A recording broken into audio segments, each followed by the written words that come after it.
오늘 주시는 본문은 고린도전서 10장 23절로부터 33절 11장 1절까지 고린도전서 10장 23절로부터 11장 1절까지를 제가 봉독합니다. 모든 것이 가하나 모든 것이 유익한 것이 아니요 모든 것이 가하나 모든 것이 덕을 세우는 것이 아니니 누구든지 자기의 유익을 구하지 말고 남의 유익을 구하라. 무릇 시장에서 파는 것은 양심을 위하여 묻지 말고 먹어라. 이는 땅과 거기 충만한 것이 주의 것임이라. 불신자 중 누가 너희를 청할 때에 너희가 가고자 하거든 너희와 앞에 차려놓은 것은 무엇이든지 양심을 위하여 묻지 말고 먹어라. 누가 너희에게 이것이 재물이라 말하거든 알게 한 자와 그 양심을 위하여 먹지 말라. 내가 말한 양심은 너희의 것이 아니요 남의 것이니 어찌하여 내 자유가 남의 양심으로 말미암아 판단을 받으리요. 만일 내가 감사함으로 참여하면 어찌하여 내 감사하는 것에 대하여 비방을 받으리요. 그런즉 너희가 먹든지 마시든지 무엇을 하든지 다 하나님의 영광을 위하여 하라. 유대인에게나 헬라인에게나 하나님의 교회에나 거치는 자가 되지 말고 나와 같이 모든 일에 모든 사람을 기쁘게 하여 자신의 유익을 구하지 아니하고 많은 사람의 유익을 구하여 그들로 구원을 받게 하라. 내가 그리스도를 본받는 자가 된 것 같이 너희는 나를 본받는 자가 되라. 아멘. 오늘 바울이 우리에게 권고하고 있는 말씀은 내가 예수님을 본받아 모든 교회의 본이 되었고 또 세계 모든 사람에게 본이 되었다. 그래서 너희도 나를 본받는 자가 되길 원한다.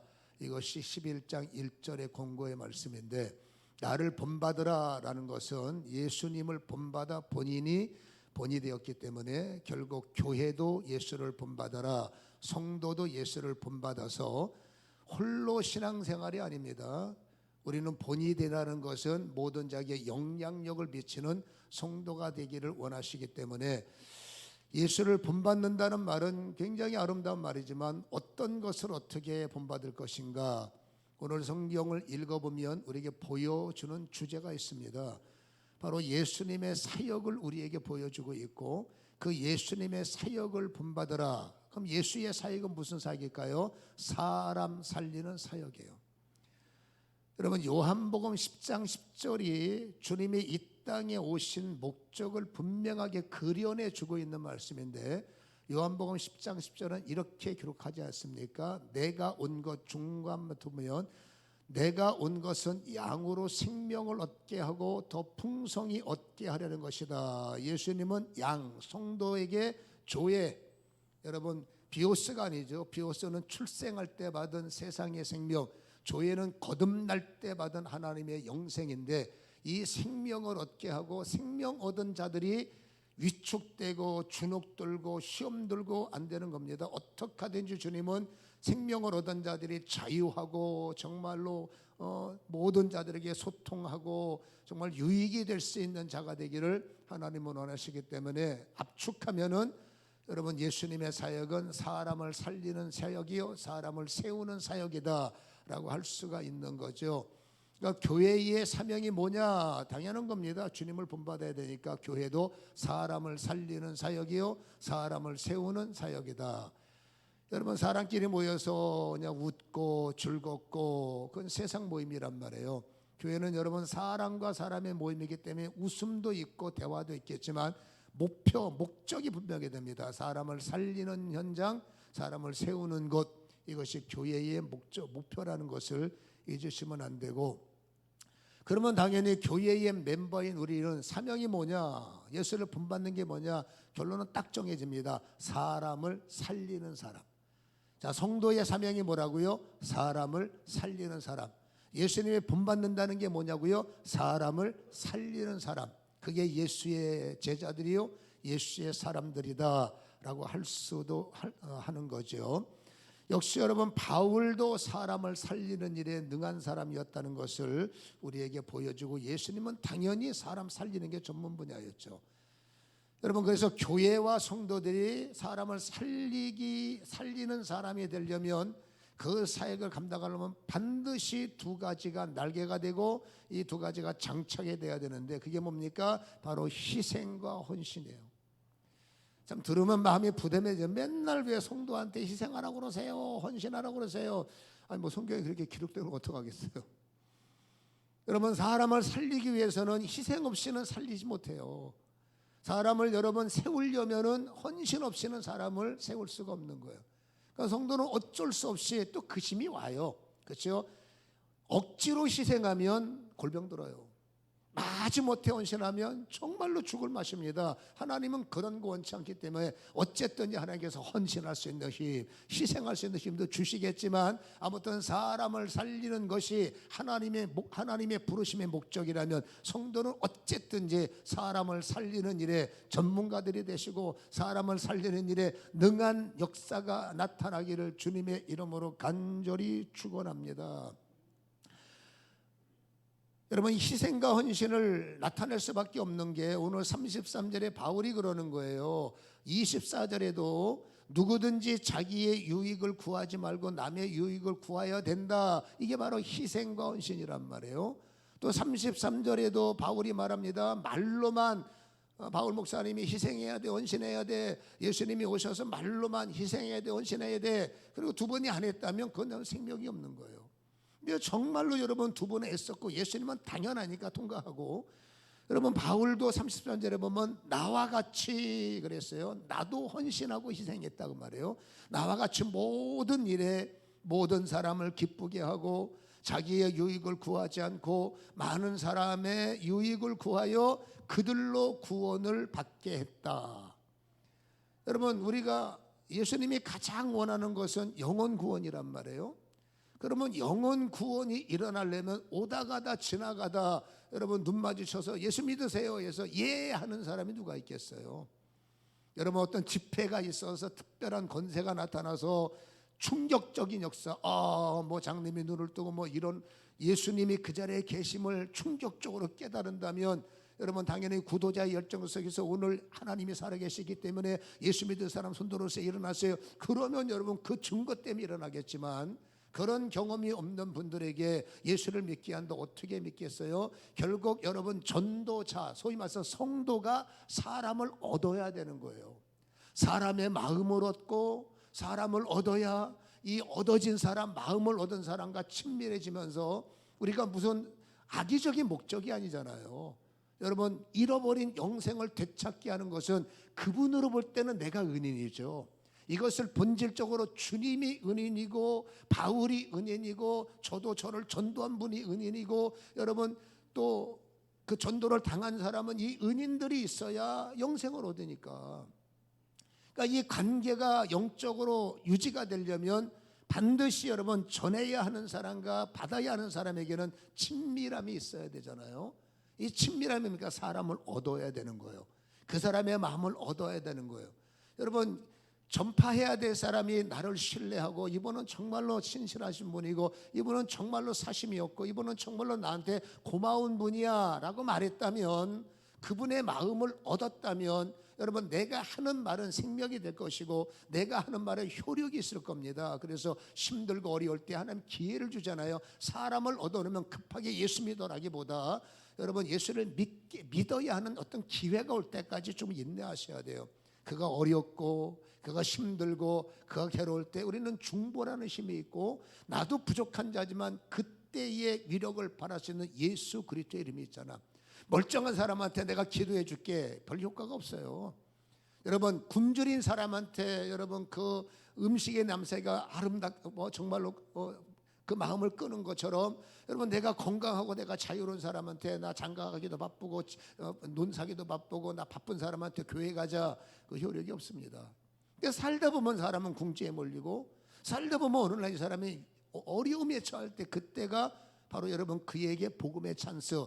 근데 내가 이 사람에게 마음을 못 얻으면 이 사람이 아무리 힘들어도 마음 없는 사람의 말은 마음이 없는 거예요. 근데 이미 나는 마음을 얻었어. 서로 친교가 일어나요. 그 내가 어려움을 당할 때 내가 이럴 때 내가 경험을 했고 내가 만난 예수를 소개하면 여러분 마음을 얻은 자의 말이 물에 빠진 자의 지푸라기가 되기 때문에 그렇게 굳건하게 닫혀있던 돌짝밭 길가밭이 여러분 어려움, 어떤 도움을 요청할 때는 그 예수 그리스도가 그에게 구원의 문이 될 수 있고 여러분 일어나게 하는 문이 될 수가 있다. 그날을 위해서 사람을 얻어야 되니 한 영혼의 소중함은 여러분 많은 투자가 필요할 수밖에 없어요. 내가 구원받기 위해서 주님이 나를 위해서 십자가에 투자하셨고 저 같은 존재가 여러분 목사 되기 위해서 주님은 여러분 참아내신가 인내하신가 기다려주신가 그냥 따라다니시면서 기철아 난 필요 없이 놔두세요. 그래도 따라다니면서 기철아 또 어느 날 여러분 제가 주님이 필요할 날이 있었고 그때 여러분 제 마음속에 주님이 계셨고 그런 여러분 어떤 현장 속에서 여러분 주님은 저의 구주가 되셨는데 아무튼 간에 다시 말합니다. 그날을 위해서 여러분 믿음의 사람들은 빛이 돼야 되고 소금이 되라라는 공고 속에 우리는 희생과 헌신을 가져야 되고 왜 이게 필요하냐? 사람의 마음을 얻고 사람을 얻어야 여러분 이 영혼이 주님을 만나는 결정적 문 키를 내가 갖고 있는 거죠. 여러분 믿음의 사람들의 최고의 축복은 한 영혼을 여러분 주님께로 인도할 수 있는 것이 믿음의 사람의 최고의 축복이라는 사실을 기억하시기를 주님의 이름으로 간절히 축원합니다. 바울도 이 일을 위해서 여러분 모든 사람을 기쁘게 했다. 자신의 이익을 구하지 않았다. 많은 사람의 유익을 구했다. 여러분 서로 만남에서 내 거를 주장하고 양보하지 않으려고 하고 요즘의 사람들은 여러분 이런 짤이나 손에 안 보려고 하는 마음은 이해가 되지만 그러나 전도자의 삶은 조금 달라야 된다고 봅니다. 그 전도자의 삶은 어쩔 수 없이 희생도 하셔야 되고 남의 유익을 여러분 개수도 하셔야 되고 여러분 내 거를 주장하기보다 나는 여러분 얼마든지 내가 자유할 수 있고 얼마든지 내 마음대로 살 수 있는 권리가 있어요. 그게 23절에 모든 것이 가하나 모든 것이 유익한 것이 아니요 모든 것이 가하나 모든 것이 덕이 세우는 것이 아니다. 여러분 모든 것이 가하다라는 것은 믿음을 가진 사람들은 여러분 우리는 모든 것 하나님이 하지마 하나님이 해라고 정해진 말씀 바깥에 있는 것들이 있어요. 그 모든 말씀에 대해서 나는 여러분 자유할 수 있는 권한이 있다는 겁니다. 내가 믿음의 사람으로서 내가 진리의 사람으로서 나는 이렇게 살 수 있어 나는 저렇게 살 수 있어 개인에게는 yes okay예요. 근데 문제는 뭡니까? 나 혼자 사는 게 아니라 나의 자유함이 저 사람에게 부담이 되면 나는 자유한 게 맞지만 그 권리가 있지만 우리는 관계가 중요하니까 사람을 얻어야 되니까 나의 자유한 행동과 나의 자유한 신앙과 나의 자유한 여러분 신앙의 모습이 나는 괜찮아요. 나는 구원받았어요. 근데 저분에게 이해가 안 가고 저분에게 덕이 되지 않는다면 저 사람에게 유익이 되지 않는다면 여러분 이 영혼을 위해서 나의 자유를 잠시는 손해봐야 된다는 거죠. 나는 자유로지만 이분 때문에 자유를 양보하고 이 사람의 눈높이에 맞춰주고 이 영혼을 우리는 얻기 위해서 그래야 된다라는 겁니다. 이게 바로 희생과 헌신이다라는 거죠. 신앙생활 빡빡하게 하고 물론 여러분 초신자들과 신앙생활에 깊이가 없는 분들은 당연히 내 중심으로 오실 수가 있어요. 그러나 믿음의 선별하면 믿음의 은혜가 있다면 내 중심으로 신앙생활 하신 분들을 여러분 도와드리고 그렇죠. 나의 유익을 잠시 양보하고 나의 편리를 잠시 양보해서 그분에게 무엇 하나 불편함이 없도록 교회 오는 일에 예배 드리는 일에 그렇죠. 신앙생활 하는 일에 여러분 어떻게 하든지 성숙한 자들이 양보하시고 뭐 자리 좀 뺏겨주시고 주차 자리 좀 뺏겨주시고 예를 들어 말합니다. 이게 불편하거든요. 그러나 그를 위해서 뭔가 양보하시고 여러분 거슬리지 않으려고 애를 쓰시고 어떻게 합니까? 영어로는 어린아이 같으니까 도와드려야 되고 보살펴드려야 되고 지켜줘야 되지 않습니까? 그게 희생과 헌신이라는 불만이 쌓이죠. 아니 왜 나는 맨날 손해만 보고 삽니까? 나는 맨날 뺏기고만 삽니까? 그렇잖아요. 근데 여러분 댁도 초신대 때는 대접받았고 그렇잖아요. 그 시절이 있었잖아요. 이제는 성숙했기 때문에 들을 기가 있다면 내가 성숙했기 때문에 나의 어린 시절의 그 모습을 도와주려고 애쓰는 거고 그런다는 거죠. 이게 중요한 것은 여러분 희생과 헌신이 손해만 될 것인가 라고 말한다면 아니에요. 여러분 희생과 헌신은 반드시 보상과 위로가 따라온다는 거예요. 우리는 보상을 바라고 희생하는 건 아니에요. 우리는 위로를 바라고 여러분 헌신해 주는 건 아니에요. 그러나 희생과 헌신은 자동적으로 보상과 위로라는 그림자가 여러분 그 연결고리가 따라온다라는 거죠. 여러분 희생하면 제일 중요한 게 십자가의 희생이에요. 바울도 십자가를 졌기 때문에 여러분 내 자신의 모든 것 그들을 위해서 포기해주고 그들을 위해서 양보해줬다는 거예요. 예수님도 여러분 구원을, 영혼 구원을 위해서 이 땅에 오셔서 하늘의 영광 자리가 나의 유익이지만 내려놓으시고 땅의 불편한 곳에 오셔서 모든 사람들의 필요를 위해서 나의 자유 포기하셨고 나의 쉼도 포기하셨고 나의 생활도 포기하신 것으로 나와요. 물론 예수님이니까 라고 말합니다만 아무튼 그분의 선행은 그렇다고 말이죠. 그래서 누가복음 4장 40절을 보면 그분의 일생에서 이 한 절이 얼마나 이분은 찾아온 사람들에게 초점을 맞춘 하루였는지가 보여지는 거예요. 해질 무렵에 그랬지 않습니까? 해질 무렵이라는 것은 이미 예수님은 하루 일과가 마무리 단계니까 파김치가 됐다는 거예요. 예수님은 늘 새벽녘부터 밤늦은 시간까지 늘 도와드리고 지켜주시고 여러분 이게 하루의 일과였단 말이에요. 그러니까 해질 무렵이라는 것은 이미 모든 사역을 마칠 때고 이제 여러분 쉴 수 있는 시간일 수도 있을 때 오히려 사람들이 온갖 병자들을 대고 더 나온 거예요. 근데 예수님의 행동을 보십시오. 여러분 보세요. 예수께서 일일이 그 위에 손을 얹었다. 여러분 한 사람 한 사람 한 100명 정도 해야 된다면 까짓 거 그래 1000명까지 어떻게 해봅시다. 근데 예수님 주변에 다니는 아마 그보다 더 압도적인 숫자들이 많을 텐데 성경의 표현을 이해한다면 한 사람 한 사람 일일이 손을 얹었다는 것은 내 힘든 걸 내려놨다는 거예요. 내가 쉬고 싶은 나의 유익을 포기했다는 거예요. 왜? 저분들의 한 사람들의 얼굴 보면 마음이 아파. 힘들어하고 고통스러워하고 피곤해하고 어쩔 줄 모르는 그 사람들을 놓고 예수님은 잠이 안 오는 거예요. 그 사람들을 제쳐놓고 예수님은 쉴 수가 없는 겁니다. 이게 뭐예요? 내 유익을 포기하고 그들의 유익을 위해서 사신 예수의 본이라는 거예요. 얼마나 고나시겠어요. 그렇지만 나의 고난 걸 내려놓고 다 한 사람씩 다 기도해주고 예수님의 여러분 얹은 손은 헛손이 여러분 손이 아니잖아. 얹을 때마다 은혜가 있었고 얹을 때마다 기름 부음이 있었고 얹을 때마다 모든 자들의 만족이 있지 않았습니까? 그러니까 집중했다는 거죠. 그만큼 예수님은 여러분 나의 이익된 시간보다 나를 혹시라도 필요로 하는 사람이 있다면 여러분 예수님은 그럼 나 때문에 실족하는 사람 나는 볼 수 없고 이를테면 나 때문에 넘어지는 사람 볼 수 없고 내 도움을 필요하는데 내가 조금 힘들다가 그들의 도움을 나는 외면할 수 없어. 어쨌든 이제 수고하고 무거운 짐을 가지고 오며 나는 그들을 도울 거야. 나는 그들을 지게 할 거야. 나는 그들을 풀어줄 거야. 이게 예수님의 하루의 모습이셨다라는 거죠. 바울은 그 모습 본받아서 그대로 살았고 여러분 교회도 그렇게 살았으면 좋겠다고 권면하고 성도들도 그렇게 살았으면 좋겠다. 이게 바로 희생이다 그 말입니다. 여러분 희생은 희생으로 끝나지 않습니다. 십자가는 멸망으로 끝나지 않습니다. 주님의 씨뿌림은 타 죽지 않습니다. 반드시 하나님의 보상과 하나님의 위로가 있다 그 말이에요. 여러분 십자가 죽음 아웃 no. 십자가 부활. 여러분 죽음 살아남. 씨뿌림 열매 맺음, 외침 응답하심, 수고 하나님은 여러분 반드시 보상. 이게 하나로 연결되어 있다는 거예요. 십자가는 부활이에요. 십자가는 살아남이에요. 우리의 희생은 여러분 땀 흘리는 희생은 고통스럽다고 생각할 수 있지만 나의 땀 흘림을 통해서 내가 땀 흘려주는 대상은 잊지 마십시오. 살아나고 있다는 거예요.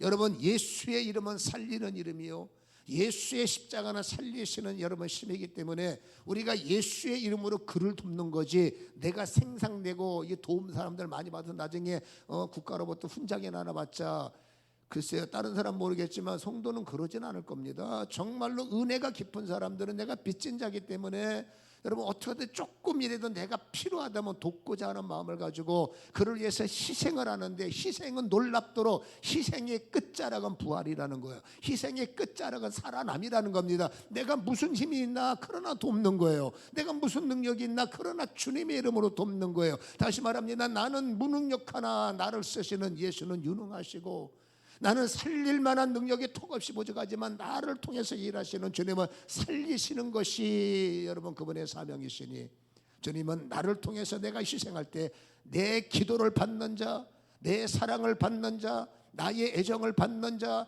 나의 손길이 미치는 그는 예수님으로 인하여, 예수의 힘으로 인하여 틀림없이 그는 영혼이 살아나고 인생이 살아나고 삶에 여러분 영적인 변화가 일어난다는 사실을 기억하시기를 주님의 이름으로 간절히 축원합니다. 단순히 교회 나와라로 끝나는 것이 아니라는 거죠. 그 영혼의 변화를 바라보면. 그래서 여러분, 주의 이름으로 애쓰다 보면 이것이 바로 보상이고, 내가 애쓴 사람이 살아나는 게 보상이라는 거예요.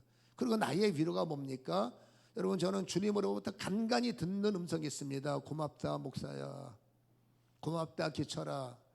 여러분 처음 들어보세요. 제 이름이 기철이에요.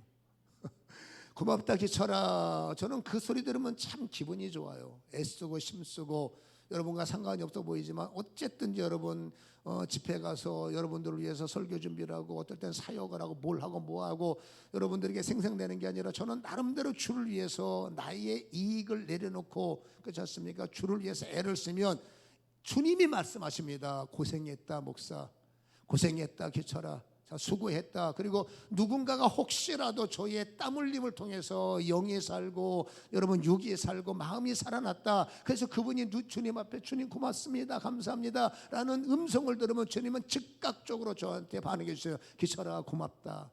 너 때문에 너 때문에 저 인간이 살아났고 너 때문에 저 사람이 일어났고, 주님은 그걸 무관하게 보지 않는다는 겁니다. 그래서 여러분, 인간은 그래요. 주님 앞에 고마움을 느끼고 고마움을 잊어버리거든요. 근데 주님은 참 감사하게도 기철아 고마워 라고 하는 그 고마움을 지우지 않으시고, 여러분 가장 결정적인 순간에 작은 고마움을 드렸다고 저에게 고마움의 선물을 주시고 고마움의 은혜가 쌓여서 그것이 저의 간증이 되도록 길도 열어주시더라라는 거죠.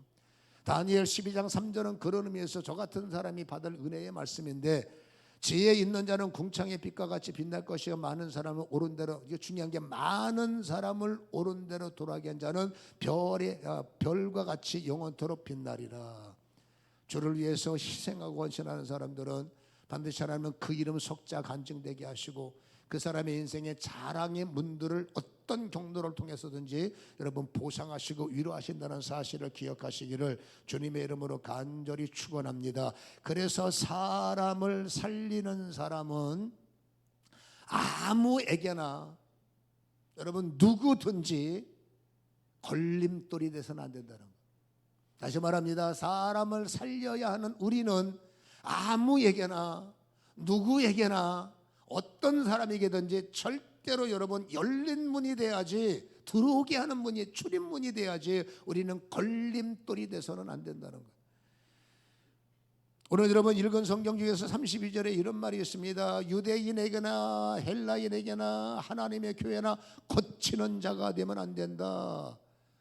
여러분 교회에 의해서 걸림돌이 되면 안 된다는 거예요. 헬라인들이 주님 앞에 나오는데 걸림돌이 돼서는 안 된다는 거예요. 유대인들이 주님 앞에 나올 때 걸림돌이 돼서는 안 된다는 겁니다. 사람이 주님 앞에 나오는데 내가 걸림돌이 돼서는 안 된다는 거예요. 은혜 받고자 30년 만에 교회 왔는데 여러분 혹시라도 내가 그분에게 걸림돌이 되면 큰일 나는 거죠. 나의 부지한 말 한마디가 걸림돌이 될 수 있고 내가 생각 미스 하나가 누군가에게 걸림돌이 될 수가 있다. 이건 심각하기 때문에 어떻게 하든지 은혜가 있는 사람도 뭐 고만고만하면 서로 뭐 어쩔 수가 없지만, 근데 은혜가 있는 사람은 나는 걸림돌이 아니라 오히려 나를 통해서 예수를 만나고 나를 통해서 은혜가 되고 나를 통해서 아멘.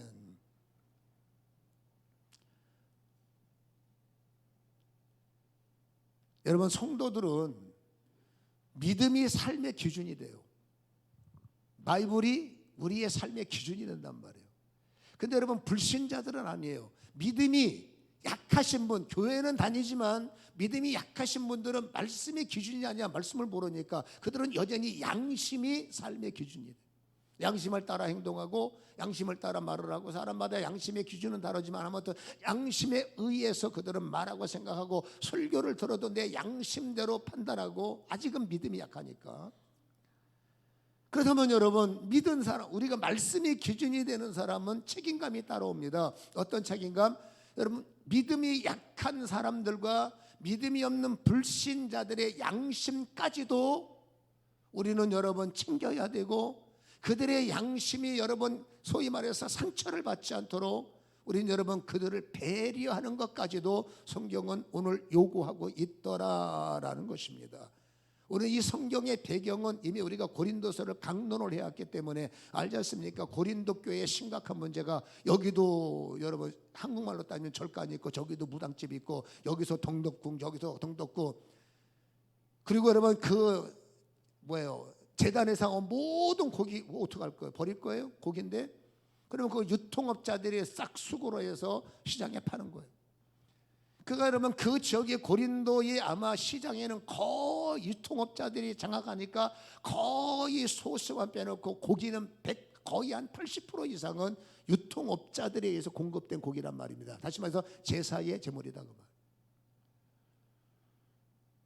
여러분 그 제사의 제물을 공급받아 파는 장사하는 사람들의 양심은 오직 하나입니다. 생계예요. 이 장사하는 사람들은 여러분 재단에서 뭐 어쩌고 저쩌고 그런 거 관심 없는 사람도 있을 것이지만 관심 없는 사람이 더 많아요. 이 사람들의 양심은 딱 하나입니다. 어떻게 하든지 나는 자식들에게 부끄러움이 없어야 돼. 어떻게 하든지 나는 먹고 살아야 돼. 땀 흘려서 도둑질하지 않고 나쁜 짓 하지 않고 나는 열심히 살 거야. 이게 이들의 양심이에요. 애쓰고 힘쓰고 요리하는 거 연구해서 애쓰고 힘쓰고 식당을 열어서 고기를 파는데 기독교인들이 온 거예요. 그리고 주문을 합니다. 여기 고기 4인분. 잠깐만 4인분 시키기 전에 하는 거 질문할게요. 뭔데요? 이 고기 어디서 나온 겁니까? 이 고기의 출처가 어디입니까? 그때 여러분 이 장사하시는 분은 당연히 뭐 유통업자 같다.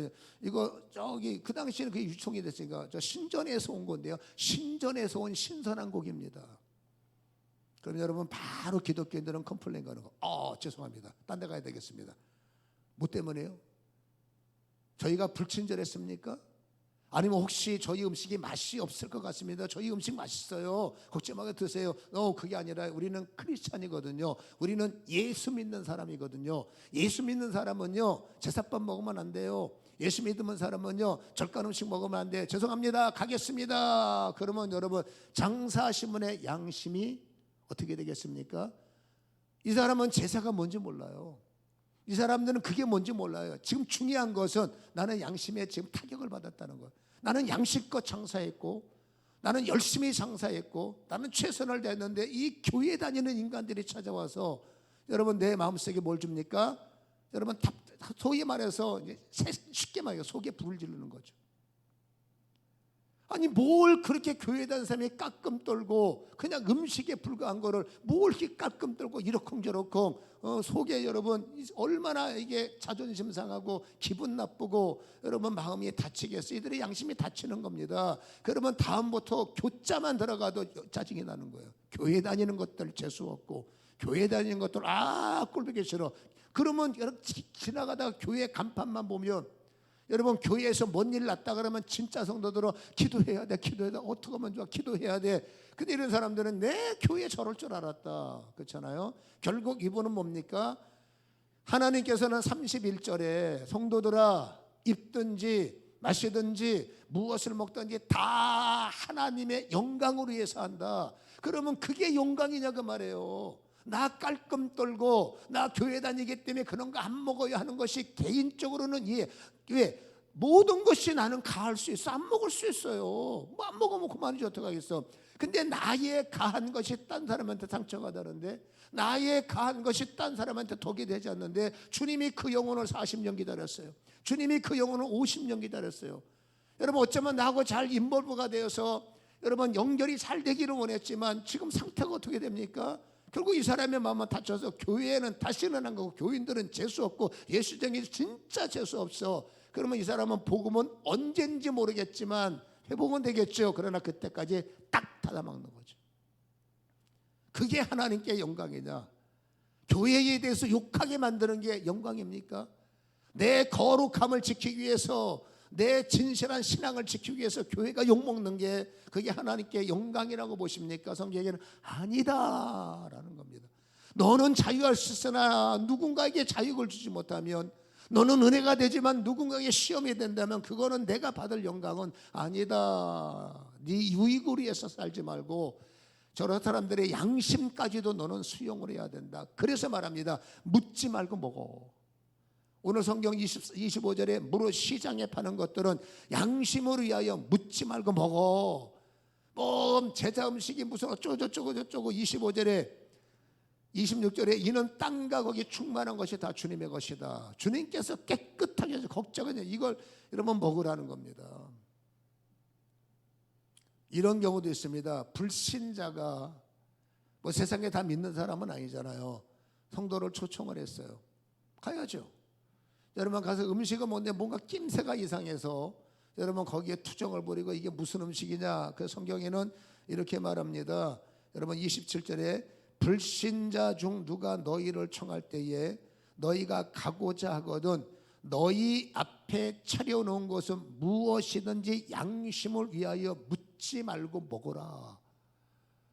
여러분 초청하신 분의 양심은 손님 되시는 분이 맛있게 먹어주고, 손님 되시는 분이 우리 가정을 축복해주고, 손님 되시는 분이 우리 가정을 여러분 위해서 정말 아름다운 마음을 가져주는 것이 초청한 사람의 양심이란 얘기예요. 근데 여러분 교회가 딱 권사님이 가셔서 기도하고 할렐루야 이 가정에 복되게 하옵소서 보니까 교인이요. 그리고 그 친구가 교회 다닌 거 알았어. 이렇게 말합니다. 이 고기 어디서 났어? 이거 시장에서 왔는데. 시장 어떤 고기? 이거 뭐 신전에서 나온 거지? 아이고 나 예수쟁이야, 나 권사야, 이거 뭐 큰일 나, 우리 목사님 난리 난다, 못 먹어, 딴 거죠? 안 먹어. 그러면 여러분 아까 말했지 않습니까? 기분이 나빠지는 거예요. 그렇지 않습니까? 불쾌해지는 겁니다. 나는 최선을 다해서 정성을 다해서 준비했는데 세상에 입도 안 대보고 무슨 교회 어쩌고 저쩌고 예배 어쩌고 저쩌고. 여러분 불신자는 또다시 아까 말 반복, 교회에 대한 적대감, 예수쟁이는 재수 없어. 그게 하나님께 영광이냐 그 말이에요. 다니다 보면 이런 음식도 있고 저런 음식이 있어요. 어떤 사람은 그거 보고 이게 불결하지 않아? 영적으로 이상하지 않아? 주님 말합니다. 그냥 먹어. 하나님의 영광은 뭐냐? 사람을 잃는 게 아니에요. 나 깔끔 떨고 내 신앙 지키려고 사람을 여러분 부셔버리는 게 아닙니다. 하나님의 소원은 여러분 어떻게 하든지 그 사람을 얻으라는 거예요. 그 사람과 화목하라는 거예요. 그 사람과 친밀하라는 겁니다. 그러니까 불신자가 아니 다른 분들이 초청하거든 여러분 저녁을 초청하면 아침부터 굶어.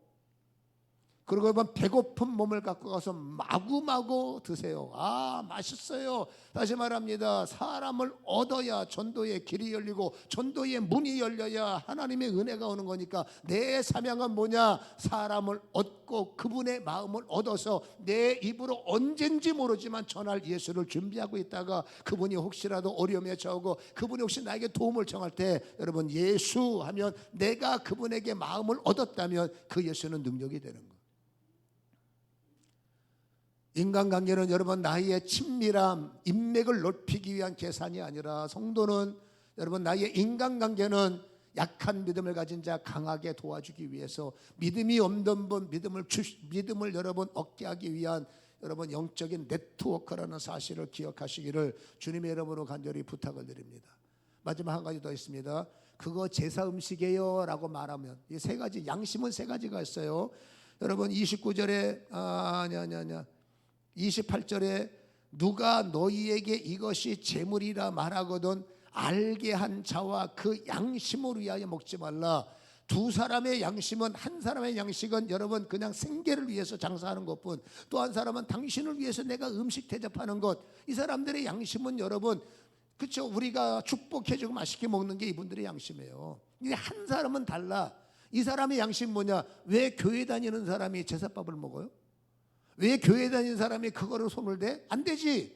이건 이 사람의 양심이에요. 사람마다 똑같지 않다는 겁니다. 그래서 우리는 다시 말합니다. 예수 믿는 사람들은 사람을 얻어야 되기 때문에 이 사람이 어떤 양심을 갖고 살아가느냐 우리는 그 양심을 도와줘야 된다는 거예요. 한 사람은 극한 양심입니다. 나는 교회는 안 다녀도 내가 알기로는 예수 믿는 사람이 그거 손대면 안 되지. 예수 믿는 사람이 그거 먹으면 안 되지 하는 양심의 사람이 있다면 내가 그래도 난 배고프니까 상관없어. 내가 능력의 사람인데 하나님이 은혜 주셨는데 상관없어. 먹어도 돼. 먹으면 나는 먹어도 되지만 여러분 이 사람의 양심은 다치는 거예요. 내가 알기로는 안 먹어야 신령한 예수쟁이고 내가 알기로는 그거를 피해야 신령한 교인인 것 같은데 어떻게 교회 다니는 사람이 저거를 마음대로 먹느냐? 그럼 이 사람의 양심이 닫히면 똑같은 겁니다. 여러분, 교회는 빠빠이가 되는 거죠. 그게 하나님께 영광이냐? 아닙니다. 성도는 잊지 마십시오. 인간관계의 마지막 끝자락은 하나님의 영광이냐가 우리의 답이어야 되고, 우리의 계수여야 되고, 우리의 잣대여야 돼요. 내 말이 과연 저분에게, 지금 이 사람의 입에 거품 무는데 내가 가하다고, 내가 옳다고, 그게 과연 하나님께 영광일까? 희생과 헌신은 어렵지만 그 희생과 헌신에는 반드시 보상이 있지 않습니까?